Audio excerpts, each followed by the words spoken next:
Hello, everyone, and welcome back to the Master's Apprentice. By now, you probably know our names if you've been watching long enough, but I don't know how else to introduce the show now. It's like the very next thing I do is say my name, and then I encourage you to say your name. But whatever, man. My name's Caleb, And I'm Dustin. just in case you didn't know. We've been having some good conversations here the past few weeks, talking about our church background, some of the positives, some of the negatives. And once again, we'd love to hear your feedback on any of that. Maybe talk to us about your experiences, both negative and positive, with looking for or being part of a church community. That can be, sometimes it's like this amazing journey and blessing, and other times it's messy and confusing and bad. So there's a whole spectrum there. We'd like to hear all those stories and be able to interact with you on some of those, maybe even talk into some more of those things. Today, we're taking the next kind of step in this conversation because our end goal here as being apprentices of Jesus and encouraging you also to be an apprentice of Jesus, because we believe that the way of Jesus is best for everyone, is that when looking for, we want to help you. The end goal is for you to be a part of a healthy, thriving Christian community that loves Jesus and loves you. And so that's why we have been telling our story.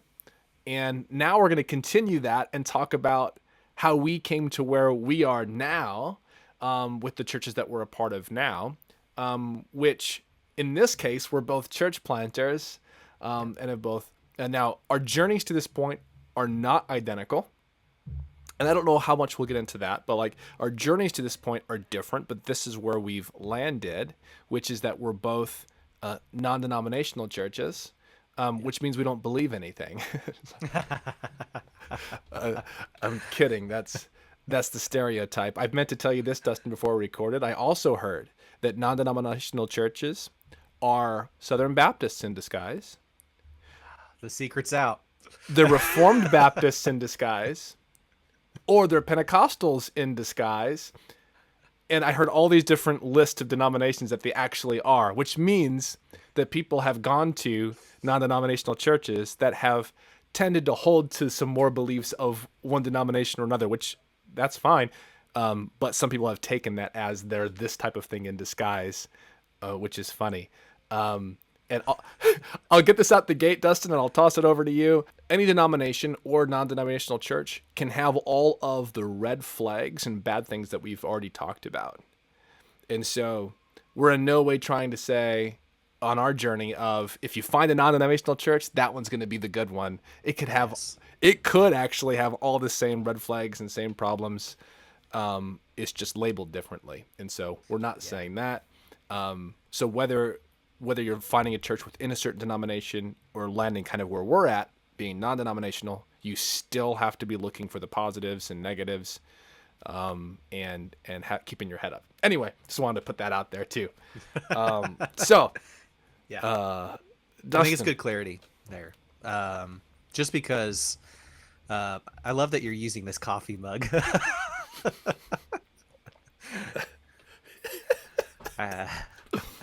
So, I mean, I think that's good to point out because, you know, we've had a journey of leaving any kind of denomination and getting into being non-denomination. But right.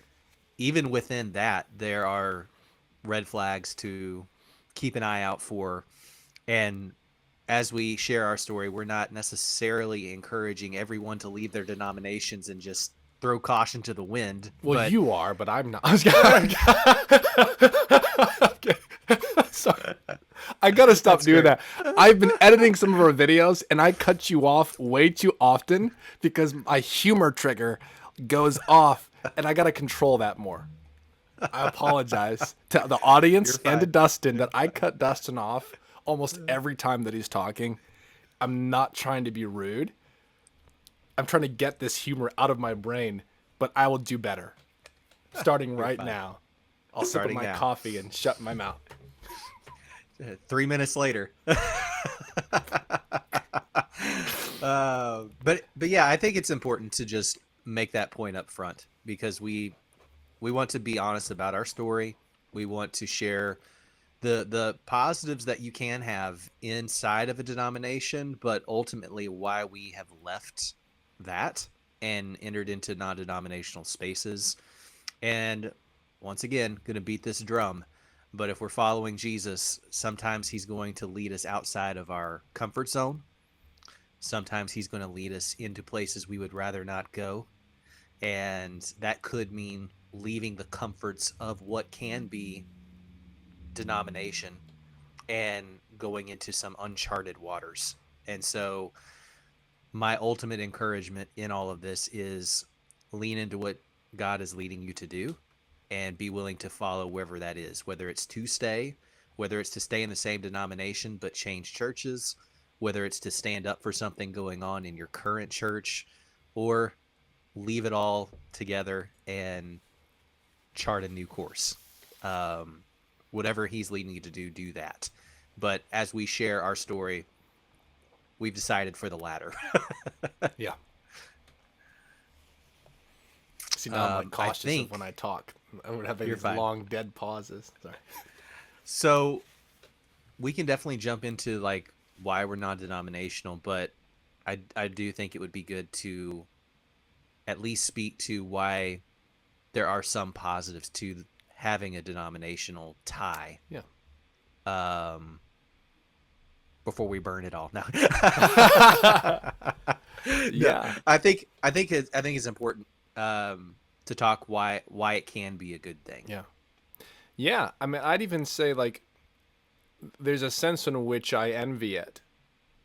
And not really, don't take that too literally, but there is a sense Sure. in which I envy it, because I see the type of strength and camaraderie that can happen when you're part of a larger group or denomination, or even in a broader sense, or maybe part of even like a church planting organization or group that's even within itself somewhat diverse, and you see this strength. I know of some churches in the area that I'm in that are part of larger groups, and I've had conversations with them, and they're like, "Oh man, like the relationships that we have, and we're just, the meetings that we get to, like, there's was just going on and on about how amazing it was that we're all over the country and we share these common bonds together." And I'm like, that sounds amazing. Like, what you're describing sounds really good.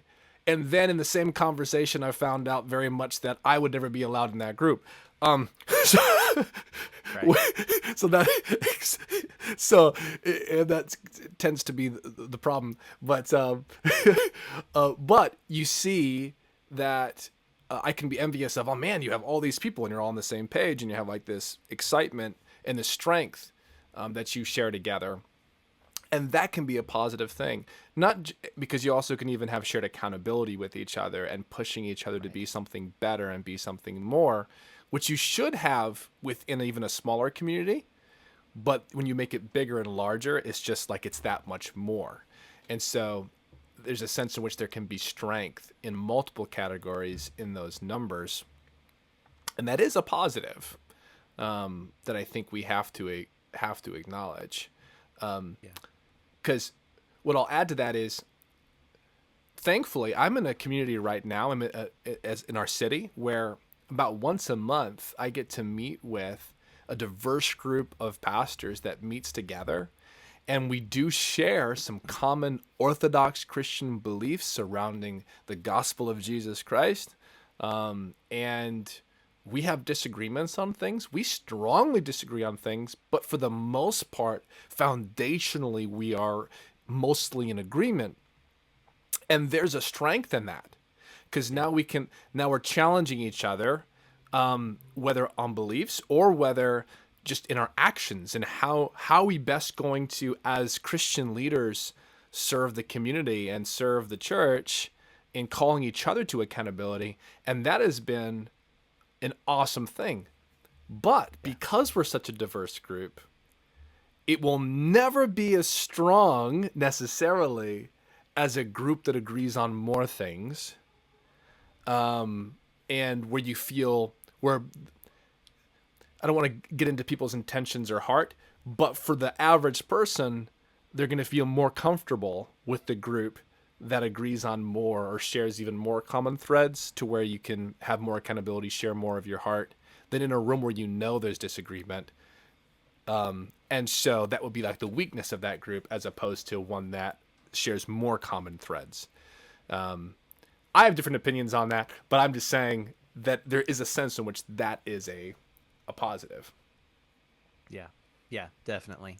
And I think too, obviously, depending on what denomination we're talking, I think that most denominations that would stem from Christianity would all hold to those same basic beliefs, and the split off is more on second and third tier issues. But if you look at like Yes. the very common, like, core foundational beliefs, they are all the same. And so those things have been tried and true over many, many years, right? And so there's some safety, and um, we can kind of think of it as like guardrails, right? Yeah. Of, we're not going to go too far off the right hand or to the left hand side. Right. These beliefs and these things that we hold true, they have been tried and found to be true, and we can find some safety and comfort by staying in the box, right? Not going Right. too far off, and so that can be a good thing, because you can get easily off into some heresy if you get outside of that box. Right. And so Right. it kind of helps keep you aligned with what has historically been true and believed, for many centuries, right? Right. Right. I think there's some people can find a comfort, a encouragement in any specific theological issue, that if their denomination has struggled with a specific issue for hundreds of years in the past and came to a conclusion, and they continued to hold that conclusion and continue to debate it and work it out. And it's like, well, we have this history and this is what we've determined. And there's like this history to it. And that's exciting. Like, I get that. It's like, it's not just Caleb or Dustin saying, well, we read our Bible and came up with this. Right. So, Yeah, exactly. And so there's a weightiness to that. And so, I was just listening to someone today that said that one of the reasons they value being part of a denomination, in this case, the Presbyterian tradition, is the rich liturgical history. And that when they gather together on Sunday, they know what their liturgy is going to be. Yeah. They're not coming up with anything. Like, this is what we are. This is what we've done for hundreds of years. Yeah. And will do for, Lord willing, the many hundred years to come. And so there's a comfort to that. Yeah. I was actually talking with my Catholic neighbor about this, my Roman Catholic neighbor about this, and he was talking about when he goes to church, when he goes to mass, he's not looking for something unique or new. He wants to know when he goes, he's going to get the same thing that he always gets. Yeah. Because it's bigger than him, and he's referring to this long history and these things that people have been discussing and working through, and I totally get what he's saying, because I can say, like, in a more simplistic sense, of there's certain, like, Christian hymns, for instance, that still have deep meaning for me, that I've known since a child. And one of the reasons that they have significance for me still, for one, I probably understand them better now, especially if it's a really good hymn, but it also has a history for me personally. Yeah. And hearing it over and over and over again. So that liturgy, if you will. So there is a comfort in, there's a history to it. There's this background to it. And I totally get that. Because I think, and this isn't just a problem for non-denominational churches. This can be a problem for other denominations as well. Is that you don't repeat anything, you don't review anything, you don't appreciate church history. It's just the new next flashy thing is what churches can get caught up into. and I disagree with that. I think that's really a bad way of going about it. And so if you become part of a denomination that has a rich church history and that that embraces its church history, you're guaranteed to have that. Yeah. For better or worse, you're guaranteed to have a rich liturgical history. You know what you're going to get when you walk in the doors, and it's older than you by a long shot, and there's strength in that. There is an actual strength in having a history, as opposed to, in our cases, we have a history. The people that have helped us get to where we are, there's that history. I'm planted out of another church, which got planted out of another church. But that's about it. Like, it doesn't go back much further than that. And so there isn't like, oh yeah, back in 1707, like it's just not, it's not there.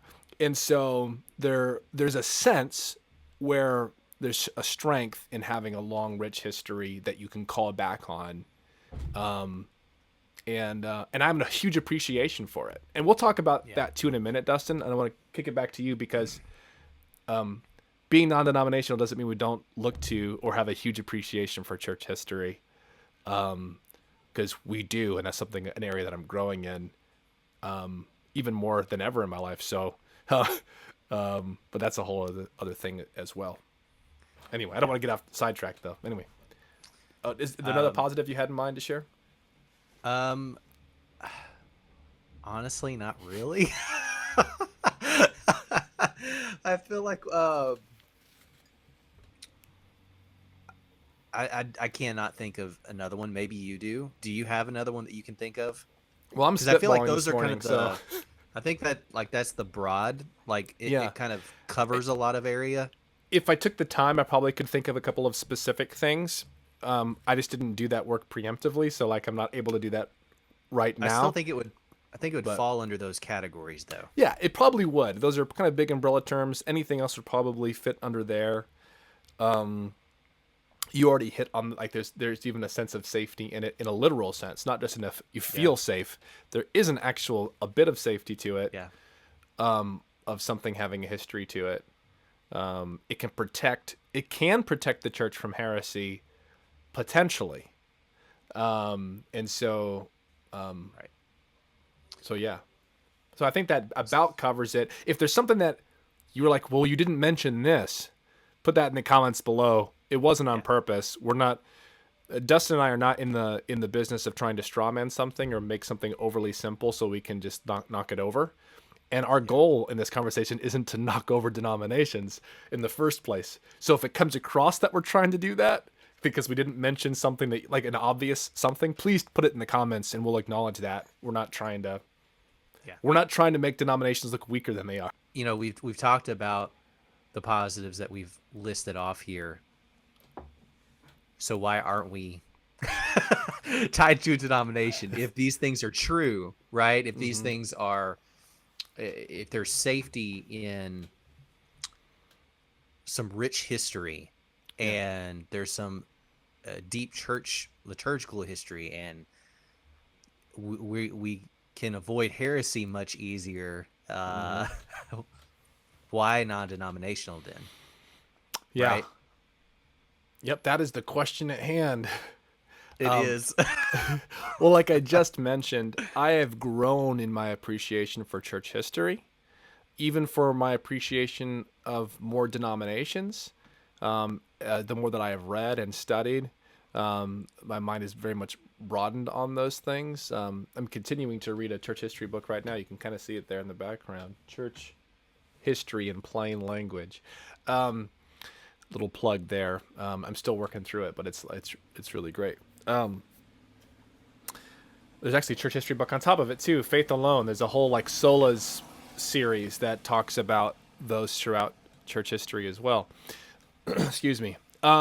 So first, once again, hammer the important clarification that we can learn from church history. We should learn from church history. Ignoring church history is really dangerous and foolish, Yeah. because you need to make sure that what you believe is not a novel idea. Right. In other words, that something that you hold as orthodox or important, you need to make sure that it wasn't invented in the 1800s. Okay, so this is like kind of Yeah. important to pay attention to what to the church history. So, while at the same time, I also believe sola scriptura, that scripture is the final authority. So that means church history can be wrong about things, which is getting into the why non-denominational. So the diverseness of denominations, there's things that the church has disagreed on for a long time, and different denominations have come to different conclusions on those things, Right. and they don't all have it right. Yeah.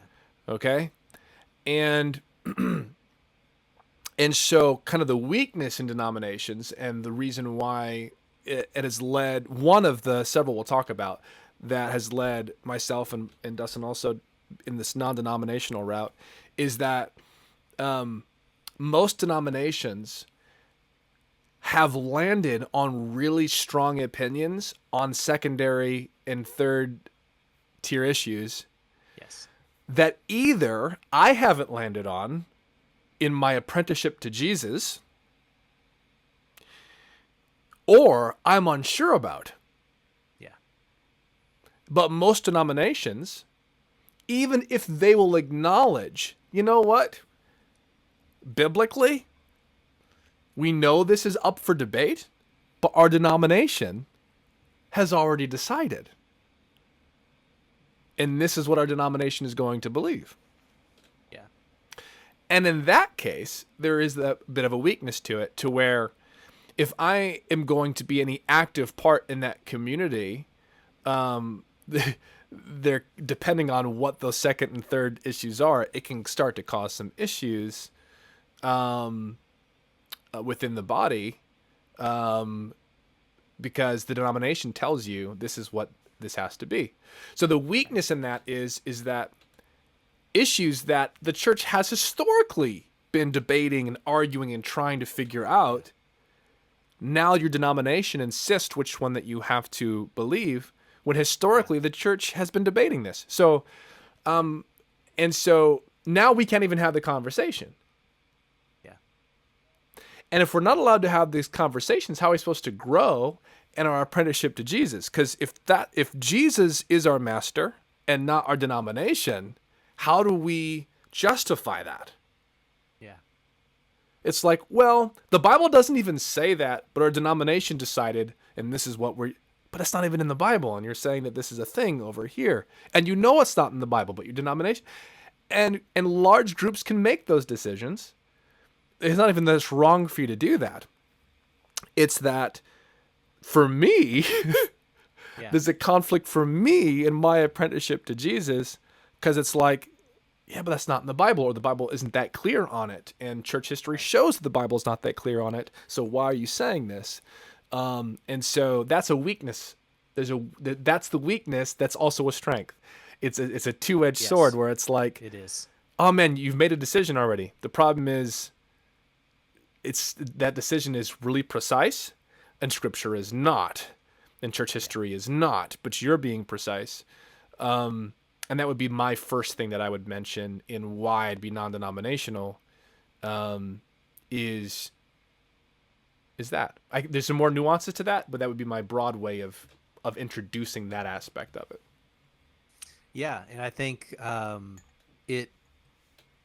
those guardrails can become a prison, that it kind of limits your ability to be able to branch outside of Right. what the denomination has said this means, and that in turn will color how you read Scripture.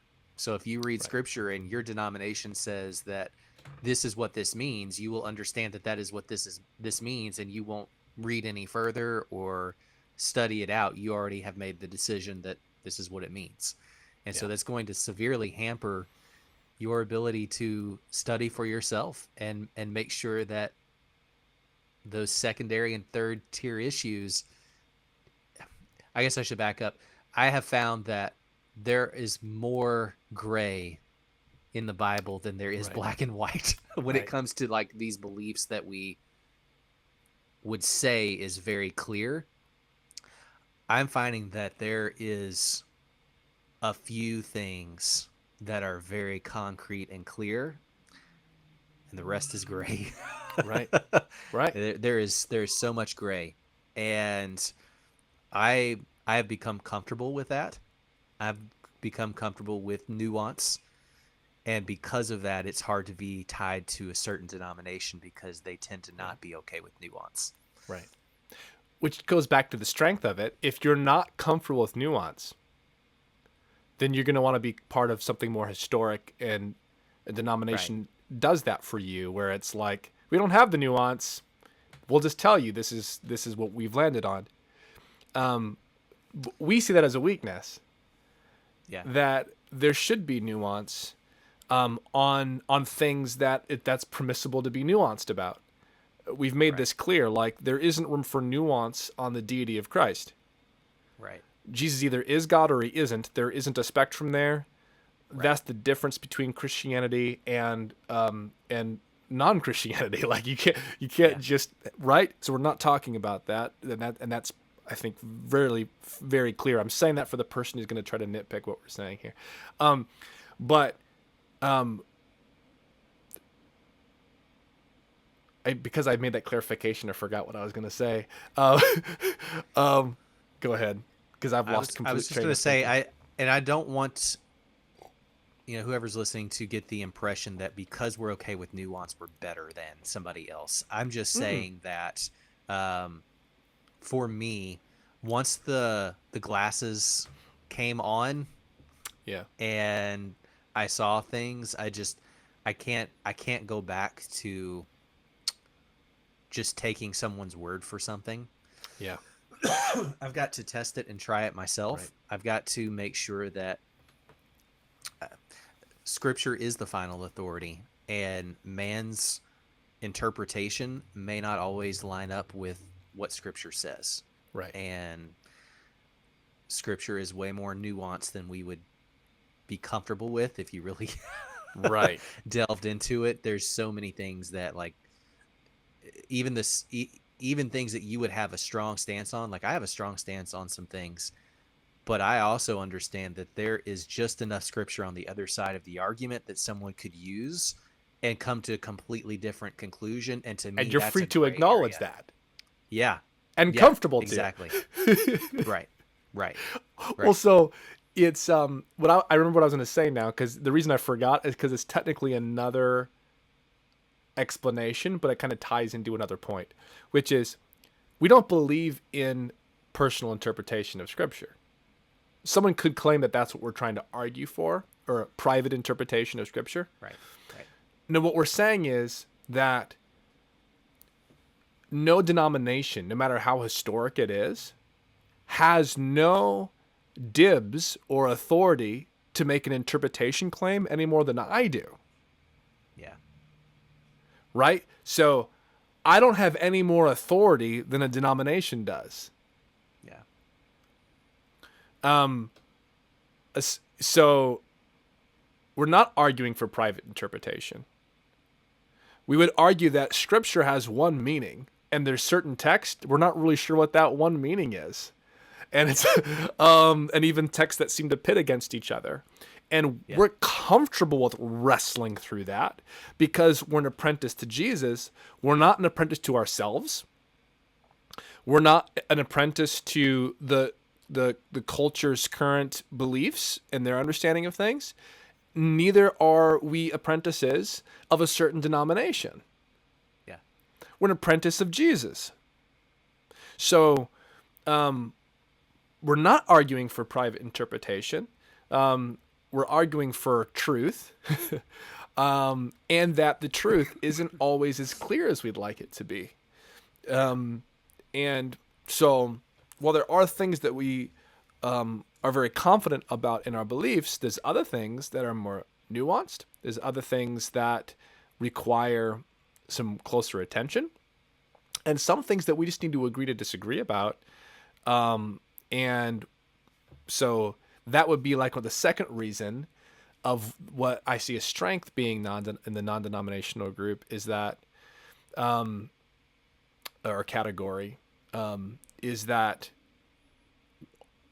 my allegiance isn't to a denominational head or group or organization and to their doctrinal statements. So while there is a great strength to creeds and to doctrinal statements, there's a great strength. Our church has a doctrinal statement. Like, we're not an anti-doctrine by any stretch of the imagination. We believe in it. But our allegiance is to Christ and his word. And that's a strength, to where, and I want to dive. I want you to speak on that too, Dustin. But I'm going to forget, so I'm going to say this next thing really quick, which is the other beauty in this is that I can learn and grow, and from other people's teaching across the spectrum. Yeah. So no matter the denomination, because I don't accept them as an authority, I accept them as flawed people who are explaining texts of Scripture and explaining their apprenticeship to Jesus. And I can learn from them and not accept it as this blind authority. Well, they're from my group, so I'm going to listen to them. No, I can look at the whole spectrum, no matter what denomination they're from. If they say something that's true and rings true to Scripture, and my spirit bears witness with that, I was like, oh man, this is really helpful. Yeah. And so we were just talking about that, like off air, is someone had said something and they made an explanation for it from Scripture, which rang true for me. And I'm like, and then what it did is it caused me to dive into Scripture to see for myself if that was the case. So I didn't just accept it, but it was really helpful teaching. Then I checked Scriptures to see if that was the case, like a good Berean would, and concluded, wow, that is the case. That is in the Scripture here. And so we're not tied to having to agree with any specific denomination or group, but we can learn from every denomination and group as we're apprentices ultimately to Jesus, because he's the one that we're trying to be with and to follow and to emulate. And so that would be like kind of connecting to my third reason, is that we actually can pull from all of it comfortably, because Jesus is our master and his word is our ultimate creed, which I know all of the historic denomination people hate that phrase. I know you hate it when people say the Bible's my creed. I know you do. I'm sorry that you're offended, but it's okay. I love you anyway. It's all good. Yeah. I mean, no denomination has 100% right. No. And so if you find yourself somewhere where they believe they've got everything 100% right, it's probably not a good place to be. So yeah, I would wholeheartedly agree with you on those points. I think that we have found that if we're tied to a certain denomination, eventually we're not going to be welcome in that denomination, because the second and third tier issues we don't all align with. And so that causes some friction and issue.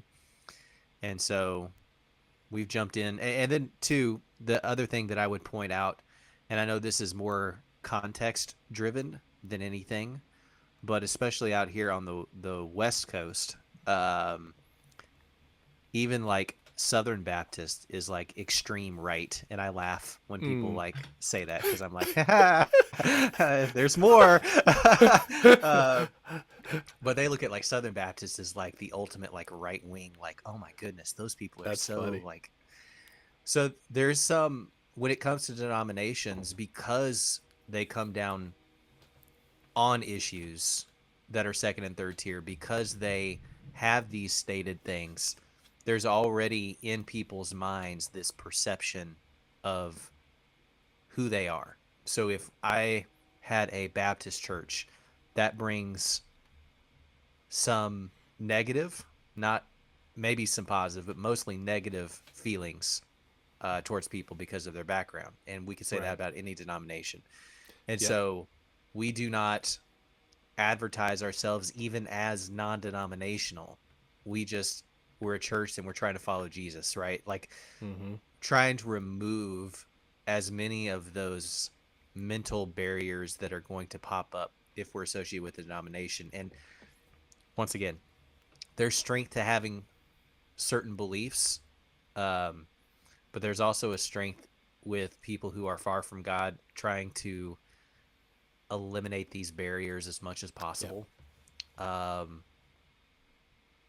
because really, I found that having a relationship with people, like that's the first step, having a genuine relationship with people. And if they find out from the get-go that I'm a Baptist, in their mind they're like, oh, I already know who you are, I don't want anything to do with you. Right. And they will take the time to get to know me. And so like I think that can be more context driven. I know that's the way it is here. Right. And so non-denominational helps me to be able to have relationships with people that if I introduce myself as Dustin as the Baptist pastor, I would not have those same relationships. And for clarity, Dustin is not saying he's a Baptist right now. That's correct. Well, in totality, yes. Right. No, sorry. I had to. I believe in baptism. Oh, that's funny. No, I'm going to say this because we talked about it beforehand, and you kind of brought up there a little bit. Is like, it depends. People's experience Baptist can mean different things. And in my immediate context and the Baptist friends that I have, like there's many senses in which I'd be viewed and looked at as a Baptist on the very basic level of some really basic beliefs Yeah. that aren't necessarily fully unique to Baptists, as opposed to a more historic Baptist background that has like its own creeds and things that a lot of Baptist friends of mine would disagree with and not hold to. And so, and with all kindness and love, to speak to your point, to and with respect to my Baptist friends on this point, but I'm just making this point. This is not a knock. I view that as there's a strength of your my friends are tying themselves to baggage that they don't even agree with or hold to, and I'm like, why would you do that?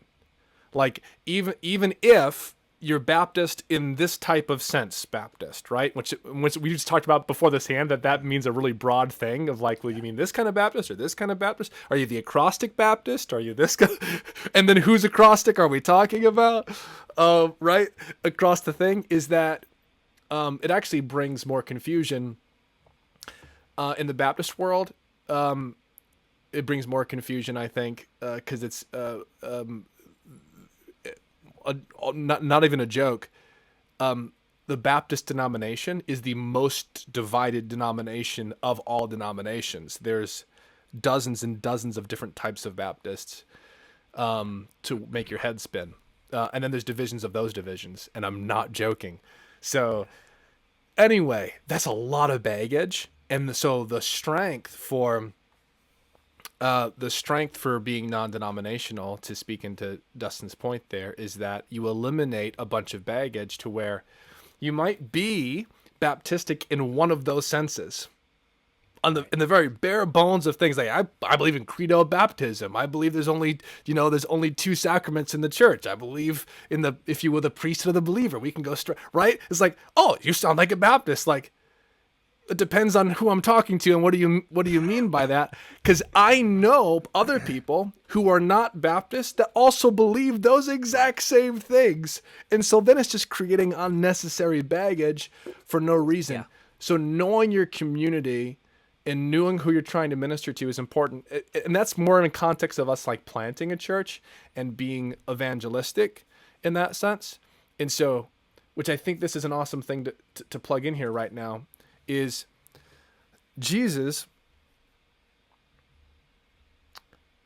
came to us because we couldn't go to him. Yeah. Jesus walked alongside of us when we weren't able to go walk with him, in the baggage and the junk and the trash and all, no matter where you come from. Dustin and I had religious garbage we had to walk through. And Jesus came alongside of us in his grace and mercy and showed us a better way, and that way that we're still trying to learn and walk in the way of Jesus, the better yoke. And as ministers of the gospel, we want to be like our master Yeah. and walk with other people. Yeah. Wherever they're at. Yeah. And show them our master. Show them Jesus. Yeah. And so, for us, being non-denominational is this is just the same point. I'm just reiterating the same point that you just made, is how we can, for us, best be an apprentice of Jesus by also walking with people in the same way that Jesus has walked with us. And for us, being part of a specific denomination hinders us from being able to do that in our specific cultural context. Yeah. And that would be another really strong reason of why we'd be non-denominational. Not because we don't believe anything, but because we believe in Jesus that much. Yeah. Yeah. I think, so we probably got to wrap up here, but I think just essentially, if we were to like put a bow on this, it's Caleb and I have found that there's a lot of second and third tier issues that our specific denomination did not, we do not necessarily fall in the same spot as they have come down on. And so Yeah.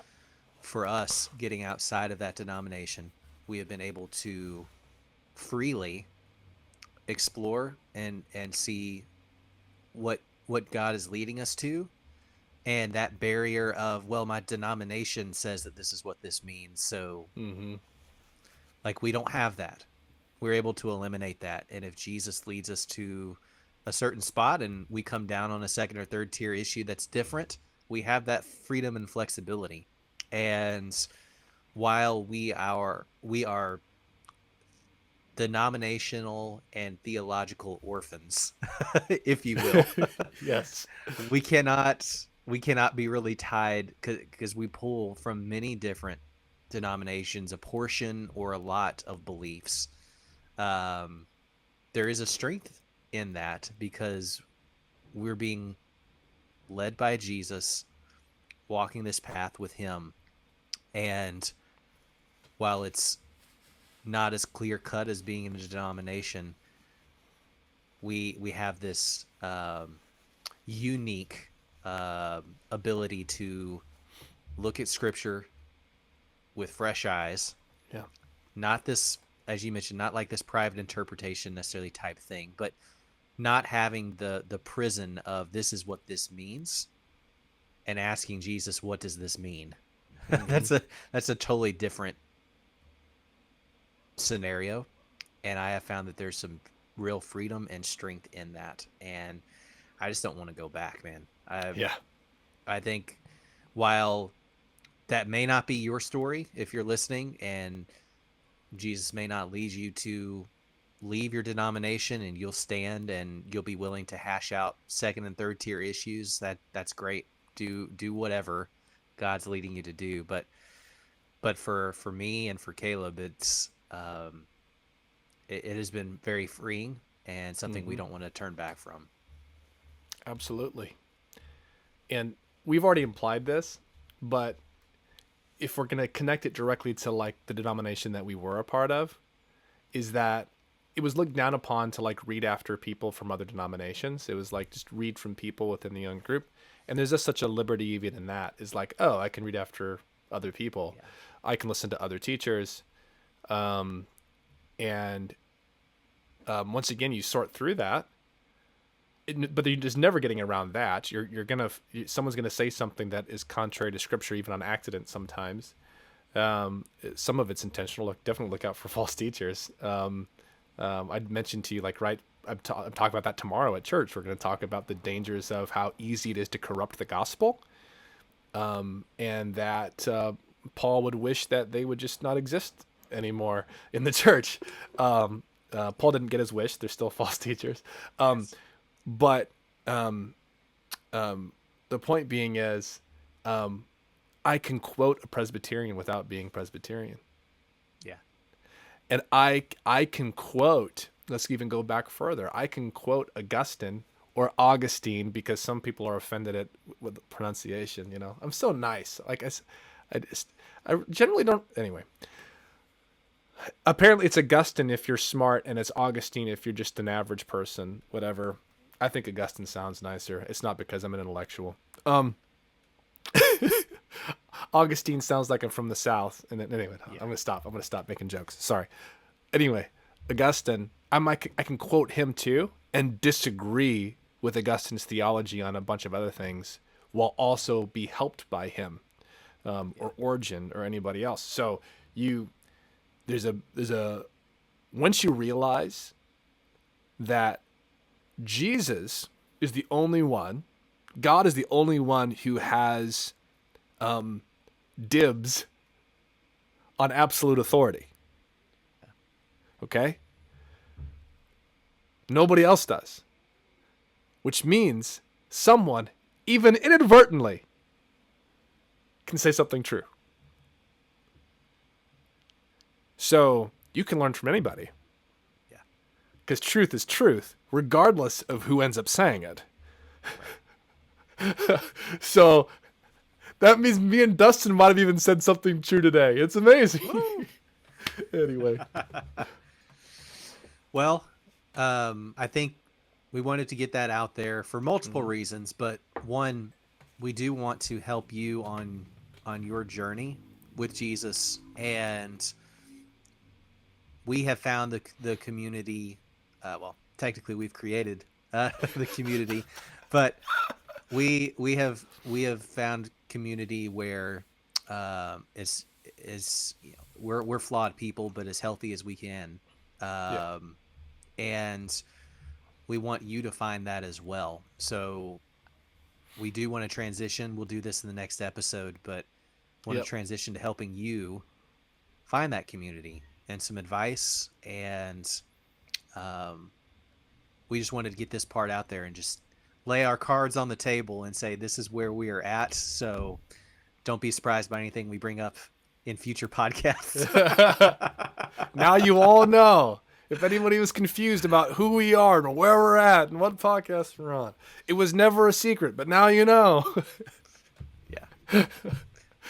All right, guys. Well, we'll see you next week talking about finding a good Christian, healthy community. Hope we can help you guys with that. And hope this whole series of videos has been helpful with that. And if you've not liked this series of videos at all, maybe the next one you'll appreciate more. So, all right. We'll see you guys next week. See you. I almost said tomorrow.